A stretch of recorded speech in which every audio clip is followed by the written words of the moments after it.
sirna dhiittaa naftanyaa bara hayla sillaase rabbiin isaan gargaare jaratuun irraa kaase dhiiga fi dhangalaase lubbuu fi obbaase gabrummaa hiddaan buqqifnaa dadhabnulmaan itti guddifnaa jedhe jeneraal Waaqoo dhagayaa yaa Oromoo humni guddaan diinatti ofirraa fonqolchinu qawwee osoo hin taane tokkummaa qabaachuudha jedhe koloneel Adam Jiloo saamanii duroomuu irra hiyyummatanii jiraachuu wayya jedhe koloneel Adam Jiloo bilisummaan ilmoo miti kasiree irra ciisanii namatti dhuftu jedhe koloneel Adam Jiloo fakkaatanii buluu mannaa fagaatanii buluu wayya jedhe Shiiba Biriisa Baloo tiyya akka godhunatu beekaana jalan deeminaa jedha yoo lolaa bahu akka Alii Waariyoo duuti luynaa kumata gootaa takkattima jedha Haaji Adam Saaddoo wallaahi ani Oromoodha Oromoo jenne baane Sumaalee jenne hin gallu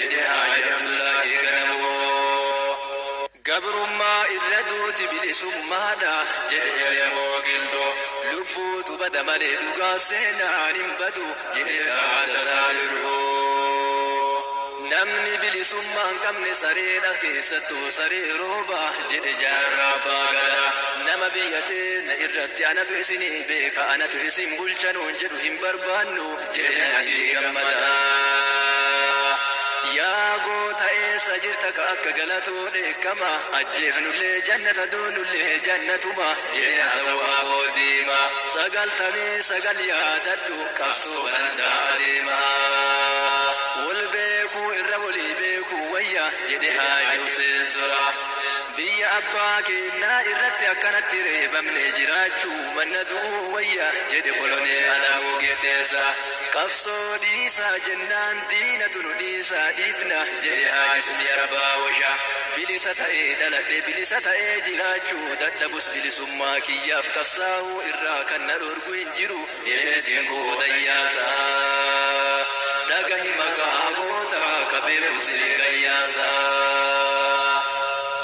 dhiigni kiyya mirga ummata Oromootiif kan dhangala'u waan ta'eef dhiiga gatii malee jigee miti jedhe Maammoo Muzammil nuti Oromoodha kan lolluufis ummata Oromooti malee biyya isiniif kennuufi miti jedhe Muhammad Zaakir sodaanneelleen galle qawweellee dhabneen galle isin Oromoota haftan dabalachuu galle jedhe Aliyyee Dirree jeedala ta'ee waggaa 100 jiraachuu irra leenca ta'ee guyyaa tokkoof aadee du'uuna wayya jedhe Jeneraal Hussein Bune osoo lubbuun jirru gabroomnee jiraachuu irra dhufajjeessanii du'uu wayya jedhe Haaji Sagdaadii Darre bulluqii jedhantu tana Kadiirii jedhantu ana siiqii siinee guttana jedhe koloneel Kadir Waaqoo Shaaqe leenca gaafa hurufaa diina lafaa hataa hidhageetti sii dhufaa akka saajin bokkiyyee diina nyaachise biyyee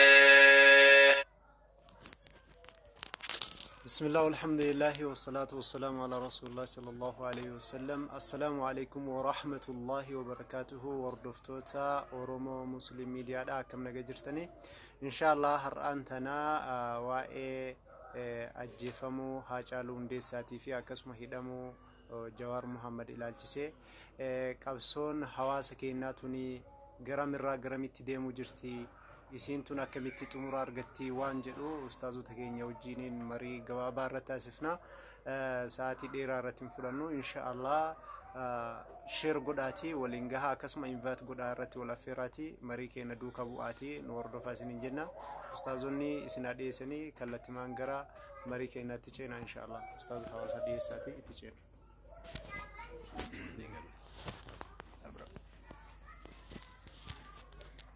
بسم الله الحمد لله والصلاة والسلام على رسول الله وعلى آله وصحبه ومن والاه أما بعد بوليوان كينا كما بيكمو وني كيسا جرو كنمني مرتو كوبا كبو كولي إبسو اللين قدو أغرتين برباچفنه أكمو بوليسي كينا أمان كنا كاسيتي كابسو أغرتي كأمني كينا كيسا جرو دو أغرتي سبا أرومو ترى غبابچو تنجره هدا سبا أرومو إرى غبابچو تنجره miidhaa agartee biyya keenya irratti deemuu jiru akkamii wanni kun gabaabatuu danda'a akkamii wanni kun furmaata argatuu danda'a yoo akkam taane wanni kun agartee itti milkooyna wanni dhumaa fi jiran namoonni beeka jechuudha walirraa dhaallee abboonni keenya abboota isaaniitirraa dhaalanii nuti abboota keenyarraa dhaallee dhumaatii kan akkanumatti ilmaan keenyatti dabarsuun kun hagam nu fayyada? Haga yoomii nu oofa? Hundee teenya agartee kaadachiisanirraa balleessuu yaaduun kun akkamii? Waan jedhu irraa agartanii obboleessi keenya nu mari'achiisu jira. Kuni duuba akka yaadutti yoo agartee akkuma Jawaar Muhammad gaaf duraa jedhe namni sadii illee yoo hafe sadiin sun agartee haa jiraatu. Namni kun duguuggamee wanni kun agartee ka argame malee bifa agartee ka kanaan nurraan dhaabbatu jechuudha. Qabsoo yeroo cufa agartee fuunee oofnee nama biraatii kenninee biraa galuun amala keenya ta'uu hin qabu. Qabsoo yeroo cufa agartee ka namni kaasee fidee agartee ka 4 kiiloo nama seensuu nama tokko ka eegasanii agartee ka itti fayyadamu nama tokko jechuudha. Haga yoom wallaala kanaan nuti akkana jiraanna? Haga yoom agartee ka akka kanatti nurratti taphatan? Kana beekuu qaba namni keenya. Duuba ammaan kana akkan ilaalutti akka nama tokkootti yoo dhiifnellee nun dhiisan, yoo nu qabsoo dhiifnellee nun dhiisan, eega dhumaatiin keenya dhumaatii taate dhumnee furmaata argachuu akkamitti? Akkuma amma agartee qeerroon keenya itti jiru kana karaa biraatiin hin dhuftu. Akkuma durallee itti dhufte jechuudha. Asiin durallee akkaataan itti dhufte akka itti Tigree agartee ofirraa kaasan karaa kanaani. Jabeenna qeerrootiin saniin argame. Qeerroon keenya jabaatee akkuma amma magaalaa adda addaa keessaa agartee ka sagalee dhageessuu jirutti, hujii adda addaatillee itti jirutti, bakka agartee jijjiiramuu qabutti tartiibni gaafa duraa irratti deeman jijjiiranii harka qullaa callaa fiiguu sanirraallee yoo dandahan gabaabbatanii namni agartee waa harkatti qabaachuu danda'uudha. Maaliif jennaan wanni silaa nuti yaadnee jenne sun tahaan jirtu. Wanni agartee karaa seeratiin filannoon haa geggeeffamu, haga sanii haa dhumnu, obsaa jechaa santuu haga har'aa nama keenya qabbaneessee har'aan ga'e jechuudha. Warri san balleessuuf waan isaan dalagu jiran argutti jirtan. Ija kanaan filmaanni wayiituu hin jiru. Duuba maal godhuu qabna ree? Yeroo kana agartee kaa namni duguuggamee ofirraa qabee waan qabuun gabbahee qottoo isaa, faasii isaa, baangaa isaa, albee isaa qabatee ofirraa deebisuu danda'u. Akkuma isaan agartee kaa mana manatti namatti dhufutti jiranitti namuu mana isaatirraa deebisuu danda'u jechuudha. Jala taa'ee du'uun faayidallee isaan qabu duuba. Wanni inni agartee kaa jala taa'ee du'uuf hin jiru ofirraa deebisuu danda'u. Akka kanaan malee agartee qabsoon akka biraatiin hin argamu duuba. Dhumaatii callaan hin argamu. Yoo nama tokko ajjeefte homa hir'ifta. Yoo poolisa 100 sitti ergan, jeeshii 100 sitti ergan yoo tokko keessaa ajjeefte 99 ta'a. Hir'ate humni isaa agartee dadhabaat deema duuba. Karaa biraatiin akkuma ammaan kan itti jiran magaalotii adda addaa karaa isiidhaa muruudhaan akkasitti duuba agartee magaalaa Finfinnee fa'aa bishaan illee Oromiyaa irraa waan isii seenuuf jecha irraa muruudhaan gaaza adda addaa agartee kasilaa isaan makiinan naqatanii baabura isaaniitiin wannaa isaaniitiin naqatanii taankii isaaniitiin naqanii namatti hin deeman kana jalaa dhoosuudhaan gaaza kana agartee akka dhabamu godhuudhaan bifa agartee adda addaatiin namni irratti dalagu. Namni yaadni isaa mul'ate waan nama biraa eeguuf hin jiru jechuudha waan dalagu irratti. Lubbuu isaatii lafaa ka'ee waan kanarratti dalaguu qaba jechuudha. Kana immootu uummanni keenya wal dhageessisee namni yeroo zuuree yaadni harkaa bada. Amoorri biyya keessaa hedduu dhama'anii jiran. Hujii itti jiranii yaadni mul'atuu fi dhabuu danda'uun mala. Warri ala jiru kun immootu yaada kennuufin, yaada eeruufin akka agartee dhagahaniin ammaan kana neetworkii waan hidhamee jiruuf ka agartee ka kutaa Arsii jiru kutaa Harargeetii dabarsuun ka Harar jiru agartee ka akkasuma duuba Walloo dabarsuun Wallaggaa dabarsuun Jimmaa dabarsuun bifa kanaan akkanatti jiranii akka akkana hin taane akkana godhaa jedhanii yaada bareedaa walii kennuudhaan aluma kanarraa wal hiriirsuu danda'uu qaba namni keenya. Bifa kanaan agartee qabsoo tana itti fufanii keessattuu magaalaa Finfinnee yoo torbaan tokkoof ibiddi akka amma itti qabate kanatti ka deemu taate duyda duubatti uummanni keenya deebuu dhabee guyyaa 3 keessatti furmaata argama jedhee yaada. Akka nama tokkootti jechuudha. Kun ta'uu qabaa. Akkanaan humna isaanii dadhabsiisuu qabnaa. Yookaan warri kun yoo nurratti ka deebi'u taate ta duriittilleen akka adda taate beeka. Namni cuftuu beekkatee haa eegu. Kanatu agartee nutti argama jechuudha. Kanaaf jecha jajjabaachuu nu barbaachisaa. Bakka jirtanitti jajjabaadhaa, hin laaffatinaa, waliifillee dabarsaa, wal birallee dhaabbadhaa, gahee qabdanii wal bira dhaabbadhaa. Kanuma kiyya yaanni.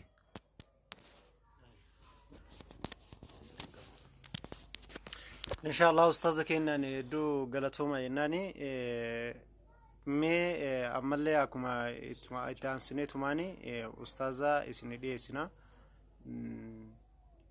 Bilbila sheekaa irratti hin dawwalinaa please. ammaan tana live jirra waan ta'eef irratti hin dawwalina. Mee duuti nama keenyaa fi hidhamuun nama keenyaa kun akkamitti akka xumura argatu ustaaznillee yaada isaaniin waa kennanii Sheek Muhammad Waadoo jechuudha. Inshallah isaan irraan as deebina.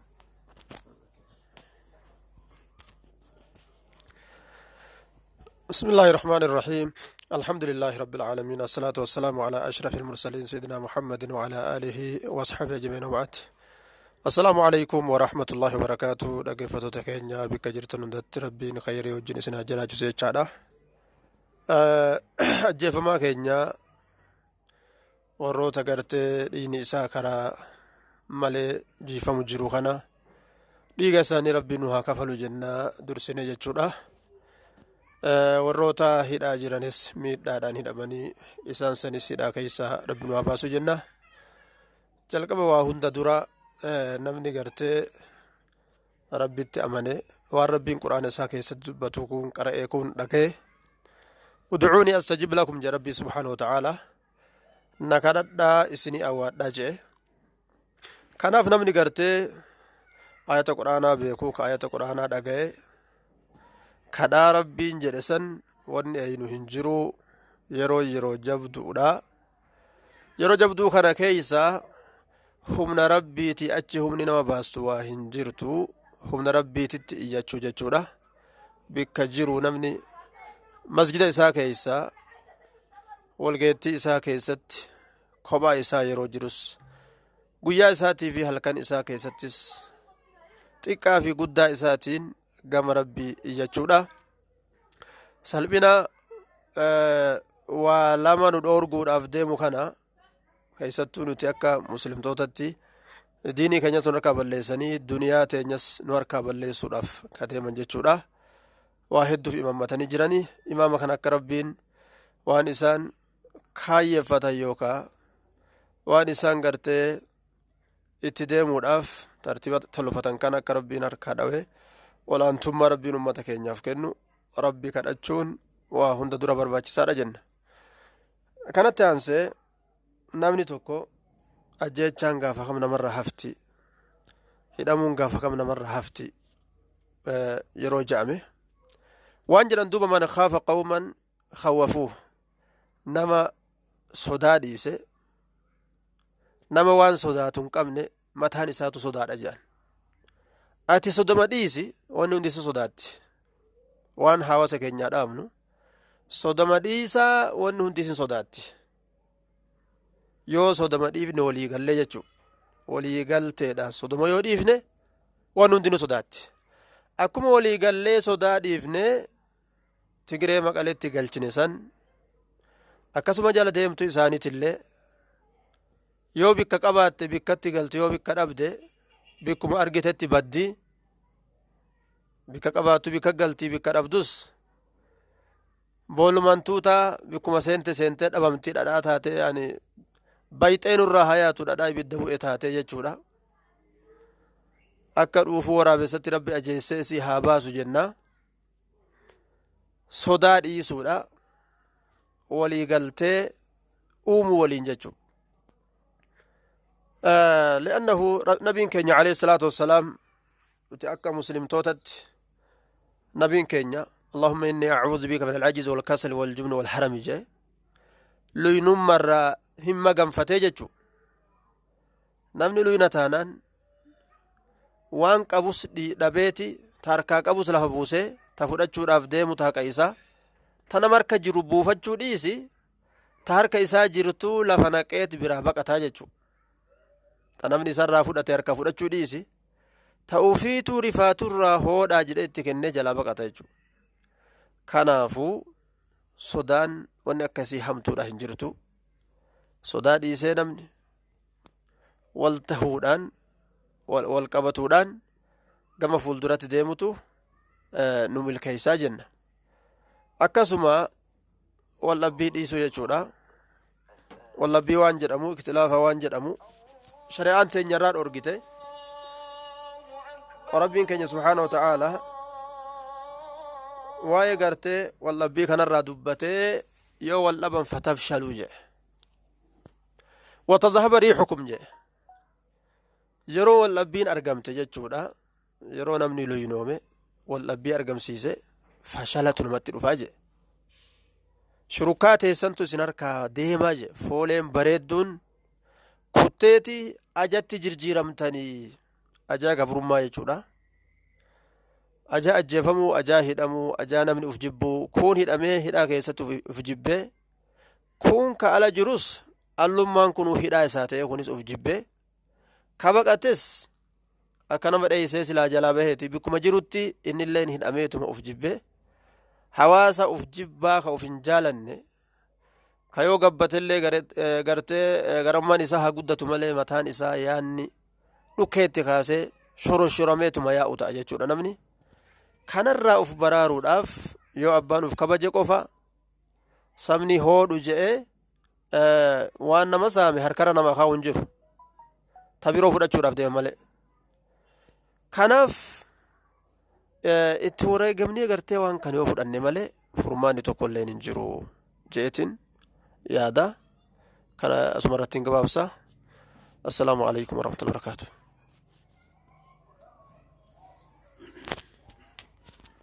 inshallah ustaz bismillah man tufami akkamit tumur argata qabsu keenya kun waan jedhu addeeffamu fi dhabuu kun akkanumatti itti fuufamoo yeroo tumur argatu jiramoo akkatti tumur argatu jira waan kana irra baatee gartaan بسم الله الحمد لله والصلاة والسلام على رسول الله صلى الله عليه وسلم أكو أبوليوان كهنا دبتني ندرا قرتي دوغا دا من رومو كالي سرامي دا مجرام ميدان قرتي سرانا نام نغافا سلاوا يو أصدق أباتي توكو يو سلبين سمودتين أجيتشان سمودتين بايت سمودتين سامون سمودتين sila gaaf kana agartee naga qabadan oromoon saamamee salphatee ari'amee ajjeefamee wanni sila ilma namaa godhan tokkolleen kan irraa hafe hin jiru gifii oromoo irraa hafte hin jirtu bara baraan gifii tana baataa as gahe amma waggaa lamaan har'aa itti miidhamee itti du'ee itti salphatee akkuma dura dabarsinee kursi irratti mana sayin namni ol jejjiireera sirni isaan jejjiiramne daran ta'ee gaddeebi'e kun akkuma argaarru kana jechuudha. Hayyoota gaafa diinni Oromoon ta'in sun gubbaa jiru rakkoon gaafsan warri gartee biyya san jiru ka biyya san hin bahin ka biyya san ammoo qabsaa ture gaafa diinni gubbaa jiru rakkoon gaafsan isarra hin gahin hadha gartee mootummaa afaan Oromoo dubbatu kanaan irra gaamaa jira jechuudha. Kanaaf akkuma obboleewwan kiyya kaasanii Oromoon waan kana daangaatti godhuu qaba. Daangaa kamana ta'anii dhugaa itti jirtanii dhugaa keessa dhugaa itti qabsootti jirtan ammoo irra sabaa ta'uu qaba. Waan guyyaa takkaa lamaanii miti qabsoon bilisummaa argatuuf. Hin beeytanii Tigraay waggaa 17 qabsooftee dargii ofirraa kuffifte. Waggaa 17 jechuudha. Maatiin tokko guutuun akkuma jiru gosa tokko dhuumu guutuun dhumee akka seenaa himanii jechuudha. Maal barbaadan uummanni sun ruuyi nafsee gartee namuma jaalata. Wanni isaan barbaadan maali bilisummaa tana bilisummaan akka garteetiinu laayee ittiin dhuftu. Uummata keenya wanni waliin jennu mana ta'e nu dhumaatu jira. Nu dhumaatiin. Ujjubaa maqaan rakkisi mataan rakkisi jedhan jedhan. Dhaqan 5 du'aa oolan 50 du'aa jedhan. Oolanii 5 du'uura dhaqanii 50 oolanii 50 du'uura dhaqanii 5 du'uu wayyaa jedhan. Ati manatti mana kee hittuu gartee saamaa xiqqaataa salphataa gartee tiinuu jiraaturra 50 sun dhumee bilisummaa argatuun barbaachisa. Kanaaf jabaadhu qabsoo kan keetti fuufi wanni qabsoo itti fan tokko gartee tokkummaa manguddoonni Oromoo ka mootummaa fi gartee ijoollee afoo deemtan mee uf laala mee osoo ati akkana deemtu mana keesseen ibiddi wamaa deemneefillee dhaabbataan jiru wayyaan illee jaarsummaan ima jirti wamaan goone dhumaatiin nurraa nafne salphiin nurraa nafne xiqqeen nurraa nafne buqqa'iinsi nurraa nafne kanaaf waan nurraa nafne fakkeenyaaf guyyaa kaleessa usu jaarsummaa waliin dubbatan usu manguddummaa waliin dubbatan sakandii keessatti daa'imman fixan jechuudha. Daa'imman kichuu waan nama ajaa'ibsiisu waraana gartee daa'imman san fixa keessa hoogganaan isaanii afaan hin beeku jedhan. Afaan hin beekuudhaan yoo informeeshinii hafuunu eertiraafa jedhan. Afaan hin beeku afaan eertiraa afaan Tigraay malee afaan biraan beekuudhaan. Eertiraa waraana kana achu kan fixaa jiru. Kanaaf namichi gartee wamaa gartee isinii wannadhaan jiru Oromoo gartee tiinuu waan inni gartee quuxa aaruuf laalaaru hin jiru. Waan isinillee quuxoftaniif dhiiga gabbaraa gibira gabbaraa taaksimuraa wanni mootummaa kana walitti qabdan hin jannatti hin fakkaatu. Mootummaa aayaja garraanuu kennamee jedhee daa'imman kichuu daa'imman yoo ija itti babaasan karaa irraa galtu yoo sodaachisan karaa irraa galtu akka hin taane madhumaan jedhaa gartee ispaaltii irratti akka malee godhan jechuudha. Seenaan jara yaadataa. Kanaaf keessattuu manguddoonni teen warri mootummaaf ijoollee qeerroo hedduu qarree hedduu deemtan dhaabbadha. Wamaa kanaan bilisummaan isiniin dhuftu itti dhumnu malee bilisummaan nu dhufaan jirtu akkasii burteessa. Yookaan haa dhiifnu akka nu gabroonfatetti yoo gartee tiinuu bilisummaa barbaannu taate bilisummaan akkana nu dhuftu itti cinnee itti saabannu malee akkana nu dhuftu. Tokkummaa keessan jabeeffadha. Qeerroon qarreen tarsiimoo qabdan jedhee yaada. Tarsiimoo keessaniin masakama. Hoggansa keessaniin masakama. Jawaarillee hidhamu, Baqqalaallee hidhamu, Hamzaallee hidhamu. Warri isa fakkaatan garteetiin hidhaman. Warri qara qeerroo hoggana hidhaman. Hin jira garteetiin biyya keessa. Wal dhagayaa, wal hubadha. Wali awwaadha. Tokkummaan keessan bahaa dhihatti kaabaa kibbatti. Wal hubannaan keessan haa jiraatu. Gantuu fi galtuu ollaa kee irraa eegali. Ollaa kee irraa kaasi. Homaa siin tolu, homaa siin qabatu. Yoo si basaasuuf si hisu taate malee. Kanaaf warra nama mootummaa bilginaa tana jala deemee sidhaasoo isarraan eegali tarkaanfii ta'an. Homaa nu nafne qaroo keenya garteetiinu hayyoota keenya garteetiinu gidiraa keessa kaanii wayi nu gartee hafneef dubbanna malee homaa nu nafne. Kanaafi tokkummaa kee cimsi. Yoo tokkummaa kee cimsite gaafsan si kabajanii gaafsan sodaatanii nama waan sodaan isaan sodaatan jedhanii hin sodaatin isiyyuu sodaatanii. Kanaaf inshaallah jabaadhu si jedha. Gara kanaan tokkummaa dhuftii qabsoon keenya bilisummaan keenya jedha. Inshaallah yaada biraatii walitti deebina. Ustaazota keenya rabbi umrii isaanii keessa barakaan waa kaa'u. Dhageettan dubbii naftee fi miti waan tokko qofa jechuuf fedha. Ummanni hadha hidhamee hidhaa keessa jiruu fi ka ajjeefamee har'a biyyeen makame kun akkuma nuti maatii keenya jaalannutti maatii isaanii jaalatan. Akkuma nuti daa'imman keenya jaalannutti daa'ima isaanii jaalatan. Akkuma nuti haadha warraa keenya jaalannutti isaan illee haadha warraa ofii jaalatan. Garuu maatii ofii ka jibbaniif daa'imman ofii ka jibbaniif sababa Oromootiif Oromoo tajaajiluu jecha jechuudha. Oromoo tajaajiluu jecha daa'imman ofii maatii ofii jibbanii jechuudha. Yeroo garii Oromoo jedhan namni waan fagoo itti laalee xiinxallee itti of dagatee addaabti godhee jecha kana of dagachuu danda'a. Oromoo jechuun bar anaafi si'i. Oromoo jechuun anaaf si'i jechuudha. Anaa si'i jecha namni kun biyyee nyaatee jechuudha. Anaa si'i jecha namni kun mana hidhaatti dararamaa jira jechuudha.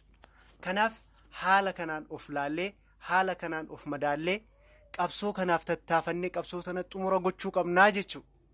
Abshiiroo bara dukkanaa hedduu keessa dabar. Bara dukkanaa hedduu keessa dabar. Bara Atsee Yohaannis bara nama jiraa dhaabanii harka namarraa muranii karabataachuu bazichuu ijaadellee metsaafaachuu teedhanii olomaa'ota mormatti fannisanii ittiin taphataa turan jechuudha. Eega qaama isaanii akkasitti itti cicciranii ittiin taphataa turan booda dukkaneessanii ardiin guyyaa adiin itti dukkanoofte eega akkasii dukkaneessan booda lubbuu isaanii olomaawotaa gasii dabarsanii jechuudha. Dukkanni tana qofan seenaa dukkana keessa dabarra tun hurri malee dukkanaa miti jechuudha. Rabbii bara dukkanaa akkasii keessa nu dabarse bara mililikillee jechuudha. Bara mililikillee bara waraabessa mililikii sanillee dukkana hedduu keessa darbee jechuudha. Hawaasni kun keessattuu hawaasni keenya kan musliimaa dhakaa tokkochaan simbira lama beek nuti Oromoo ta'uu wajjin musliima ta'uu wajjin dhakaa tokkottiidhaan simbira lama darbatu jechuudha. Sinigalee kanaa jecha bara sanillee bara itti dukkaneessanii harmaa fi harka isaanii muranii luka isaanii itti dabalanii inumaayyuu salaata waan jedhu kana dhiistanii dubartii gabbaruu qabdan jedhanii dubartii afoo ciibsanii salaachisaa turan jechuudha. Irra salaachisaa turan yoo akka yaada isaanii dubartii irra salaatu jiran ammoo isaan rabbuma ofiitiif salaatu turanii jechuudha. Kanaa jecha dukkana sanuu hedduu keessa dabarre dukkana dargiillee keessa dabarre Haile Sillaasee illee keessa dabarre Harre Sillaasee jedhe Jawaar Harre Sillaasee Haile Sillaasee kamaaliiti miti akkasuma abboonni keenya dargiillee akkasuma keessa dabarsanii jechuudha. Dukkana san dukkana wayyaanee sanillee kanamuu hin shakkin jarrillee ka hin buunaa hin shakkin kanullee ni hinjifannaa hin shakkin rabbiin tumsa ofii nu godhe osoo dhaabni siyaasaa tokko ol ka'ee nu bilisoomsin rabbiin ifa xiqqoo nu garsiisee jechuudha. Dukkana san irraa xiqqoo hurri jijjiiramtee jechuudha. Hurriin tun immoo guyyaa adii baduuf deemti yoo jabaan halkanii guyyaa yoo jabaan qooda qabsoo keessaa yoo tokkochumarra hirmaan qooda qabsoo yoo jiraannee qaamaan itti argamne qaama keenya itti wareennee yoo qabaanne mallaqa keenya itti gannannee qabsoo tanaaf yoo sammara dhabne yaada keenya gumaachinee yaada nama ceesisuu danda'u tokko gumaachinee qooda qabsoo sadiin kana keessaa tokkocha irratti waan dandeenyu yoo hirmaanne hurrii tana guyyaa adiidhaan hurrii itti marree keessaa lennaa jechuudha. Kanaa jecha jabaadhaatii of duuban deebinaatii qabsoo tana itti muddaatii bakkaan gahaa isiniin jedha. Kanaafuu inshaallah wanna sa'aatiin kennallee gara xumuraatti deemee jira. Yaada tokko ustaazonni itti yaada balanii namni keenya yoo taa'elleen numa du'uu jira yoo bahee mormatillee numa du'uu jira kama duraatii wali hidhataa kanarratti yaada gabaabaa kennaniiti ofirraa xumurraa inshaallah tartiibumaan itti deema inshaallah ustaaz waan fi yaada biroollee walitti dabaltan. Bareeda asirratti yaada lama kaasuu barbaada. Tokko gartee siyaasa misiinii ofar tokko jira. Suni maali jennaan ebalullee hidhame kaadireen gartee bilisiginnaadha. Kijiba feessuba kana gubbaatti maali sun beektaa? Ebalullee hidhame nama gartee warra nafxanyaa kana fa'a ebalullee hidhamedhaan. Suni wanni gadhiisanii maal si fakkaate? Sammuu tante akka gartee kallattii qabsoo irraa ati gartee ufduu gara irraa milixxuu fi sammuu hankeessa shaagaluuf waan san irraa gartee kallattii irraa si gartee baasuu fedhaniiti ebalullee hidhame kana jedhe siin jedhan hin dhagayin abbaan fedhaa hidhama nu amma sanii ebaluu hidhamu gartee tiinuu aangoo irraa ka'uu miti nu wanni barbaadnu Oromoo wanni barbaaddu bilisummaa abbaa biyyummaatti qeesaa irratti abbaa ta'u ufiin ubbulchu kanaaf kanaanillee mataas gartee siin garagalchin abbaan fedhe gartee maali ka hidhamellee dhugaa yoo hidhame bilisummaaf hidhame abbaan fedhe aangoo irraa kaafame abbaan fedhe waan fedhe ebaluun jedhe abiyyiin ebaluu akkas jedhe waan fedhaa jedhuuni sanii miti nu gartee kallattiin keen amma inni dhumaa bilisummaadha kanaanillee inni lamuudha. Mootummaan bilisiginnaa kun waan jedhe ture hoogganaan isaanii bilisiginnaa kun waan gaafa dhufu waan jedhe ajjeesuun injifatamuu jedhe injifatamte maarree ajjeesuu eegalte ammaa injifatatte simarra dalagachuu wanni ati gaaf duraa magdal mashannaaf nootti san adda sirratti deebi'ee sirratti dalagaachuu akka ashannafamtu akka injifatamtu ufiif rarragaa baate waraanni kan keetiif ati illeen waraanni kan kee ka ollaa fudhattellee ka Isayyaas irraa fudhattellee ka gartee diina irraa fudhattee Oromoon gartee tinuu goolaa jirtu sun illeen ati illee walitti dabalamtanii hin injifatamtanii kana abdii rabbii keenna akkuma jedhan mootummaan dhufaa dabraan hin dabra ummanni nafa ummanni ammoo ka guyyaan isaa ga'e aarsaa kafalee dabra ka gabsoorra wareegame seenaan isa yaadata bara baraan seenaa gartee tinuu siidaa seenaadha onnee oromtoota keessa gartee tiinuu wanadha kanaaf aha gartee tiinuu kanaanillee gartee hin gorfamtanii cuflaalaa wanni isin dhaamanillee hin jirtu warra of laaluu miti warra of beekuu miti akkasii injifatamtanii ubbeekaa isinin jedha gara gartee ummata keenya ummata islaamaa Hamzaa Boronaa hidhamee hidhaa jira Jawaar Mohammad hidhamee hidhaa jira Hamzaa Boromaa kaganda mara seenee gaafa gartee rakkoo wayyaane san sagalee sii ta'e jechuudha nu sagalee ta'uuf hin qabnu hadha ta'uuf jirtanillee ammallee gartee tiinuu hanga dhuma hanga jarri sun hidhaa nuu baatutti hanga gartee sabboontonni Oromoo hidhaa nuu baatutti qabsoon keenya itti fufa hanga gartee tiinuu bilisummaatti kanuma isinin jedha jabaadha abdiin muratina obsa abdii muratu baannan obsinaan tokkummaan deemnaan guyyaa tokko bilisummaa tana gonfanne tiinu waan yaanne gartee tiinuu galmaan geenna qeeteen irratti abbaa taana kanuma isinin jedha assalaamu alaikum warahmatullahi wabarakaatu hayyee obboleewwan keennaa dubbiin agartanii kaafteef hin dubbatanii wanni obboleessi keenya dubbate waan dhugaati aslan qabsoo kana yoo eegalan taarikuma dabriin keessattillee tooftaa diinni itti fayyadamu jira waan har'aatii miti kun yeroo tokko tokko nama ati jaalattu qalbii siin cabsan akka ummanni agartee duyda duubatti deebi'uuf jecha akka hamilee ati awwala lafaa kaateef san irraa duyda duuba deebituuf jecha hedduun namaa duyda duuba deebi'ee hedduun namaa dura dabre immoo ajaa'iba amma du'a mucaa kanaatii fi hidhaan Jawaarii fi Baqqalaa Garbaa ka akkasuma Hamzaa boleewwan keenya ka isaan waliin hidhamanii nama garii jagnoomsitee nama garii duyda duuba deebite warri jagnoomsite sun warra dubbiin galeef warri kun warra qaccee jiru jechuu ilaalcha isaanittu gabaabbataadha isaan badoo jechuu osoo hin ta'in ilaalcha gabaabbatan gaafa duula Uhdii keessatti Nabi Muhammad ajjeefne jedhanii sahaabaa Nabi Muhammad irratti lallaban gariin sahaabaadhaan dhaabbatan eeginni du'e maal goona jedhanii kalaas hamilee dhabanii jechuu warri gariin hamilee lafaa kaaneef tanaa mitiin illee du'a hamilee kaaneef bakkaan genna jedhanii lolan warri sunni mooye duuba yeroo cufa keessattuu dubbiin akkanaa taarika isiin duratti dabre keessatti beekama kanaaf qabsoo keessatti gufuu hedduu argama namni siin deemu si jalaa garagaluullee ni argama kanallee beekuu qabdan bitamuun haalli adda addaa ni argama kuni duyda duubatti nama deebisuun qabu hamilee harramattee awwala lafaa kaateef ta hidhattee awwala lafaa kaateef hamileen ummata Oromoodhaa maali bilisummaa walgaafiin qabu haga bakka san geettutti abba fedhe duyda duuba deebi'ee fi abba fedhe agartee kaa cabee fi duyda duubatti deebi'uun qaban lammata akka agartee poolisii naannoo Oromiyaatitti uf beekuu qaban warri gaafa Haayile Sillaasee ummata isaanii irratti hammeenna dalagan taariin nu ga'ee jira biyya keessa jiraatuu hin dandeenye warri gaafa dargiidhaa biyya keessatti waan badaa ummata irratti dalaganii ummata irra raawwatan diinan waliin mootummaan Haayile Sillaasee illee ni cabee dargii illee ni cabee mootummaa masan waliin bahan ilmaan isaanillee fajaajoytee lubbuun isaanillee lafeen isaanillee biyyaa baate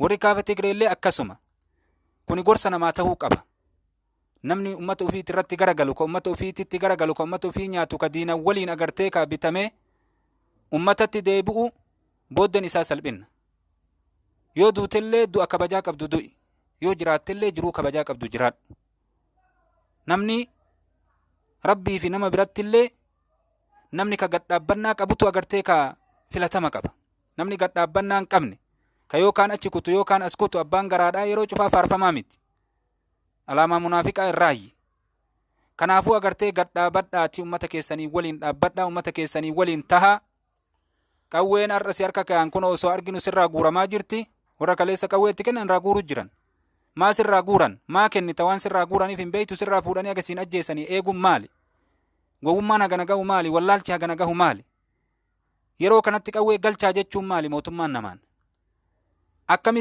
liqinfamii ati mootuu qawwee galchita mootummaa maaltu lafa jira maaliif deeman albee as kenni siin ajjeesaa jedhanii sirraa fuudhan ati tole jettee kennuun maali wanni cuftuu yeroo illee beekuu barbaachisa namni ka zabana fakkaatu jedhan nama jechuun ka zabana fakkaatu ka yeroo beeku ka adeemsa wanni cufti agartee duratti galtuuf jechuu nuu galuu qabdi wanni deemaniif agartee ka hammeenna duguuggaa sanyiiti kanaaf jecha agartee ummanni Oromoodhaa dhiiraa dubartii isaaniitiin hidhatanii beelawanii dheebotanii dubbii kana bakkaan gahuu qabanii tuyda duubatti deebi'uu hin qabanii hidhannoo isaanii jabeessuu qaban.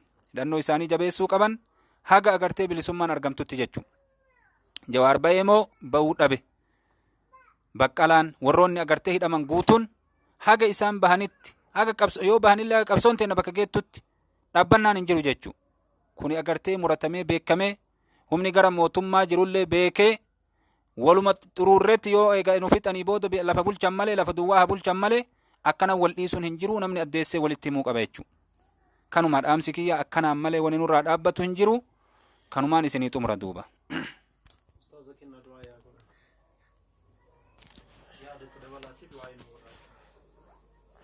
بسم الله الرحمن الرحيم يا نسرد بلدو warroonni biyya hoggannaa jedhu yeroo hundaa biyya bulchina jedhu xiyyeeffannaan isaanii hamtuun keessaanuu Oromoo osoo ta'u muslimatti hedduu akkaan qaqqaban jechuudha.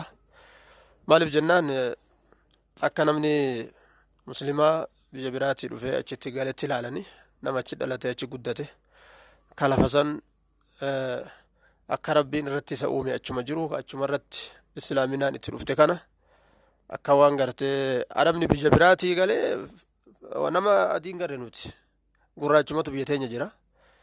Arabni islaamni kophatti achi galee achi qobatu hin jiru. Numa kana jira. Gosti teenya Oromoon gosti biraatillee akkasuma hundinuma jirani. Yeroo hunda gartee keessummaa isaan kana godhanii diinii gartee muslimtoonni qaban kana kun lafarratti akkamitti ol tahaadhaaf yeroo hedduu jibbansi kanaaf godhama.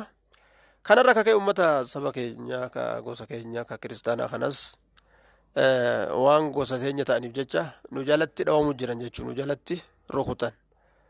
Wanni isaan deemaniif akka manni rabbi dachi keessa babal'anne akka namni rabbi lafa keessa babal'anne tana dhabamsiisuuf osoo deeman nama gama keenya goreessa maa dubbattan ka jedhan ka ajjeesanis ajjeesanii ka hidhan illee hidhan jechuudha. Tana walumatti beeknaa namni muslima ta'e hundinuu beekuu qaba. Haga fedhanis jibban hayni dhabamu jenna. Rabbiitu nu faaye rabbiitu nu qananiise islaaminaa teenya nuti isaaniif jecha gad hin dhiisnu inshaallah. Har'allee borullee inshaallah gad hin dhiifnu. Egaa gaafa nu seenteeti gad hin dhiisne ammallee gad hin dhiisnu inshaallah. Waan jennu rabbiin warroota gartee dabre ka addunyaa tanarraa gartee miidhaadhaan godaanisan haqa isaanii dhiiga isaanii rabbii haa kafalu dachaa godhe rabbii haa kafalu jenna. Akkasuma gartee warroota hidhaa jiranis akkasuma hidhaa keessaa rabbiin nu haa baasu.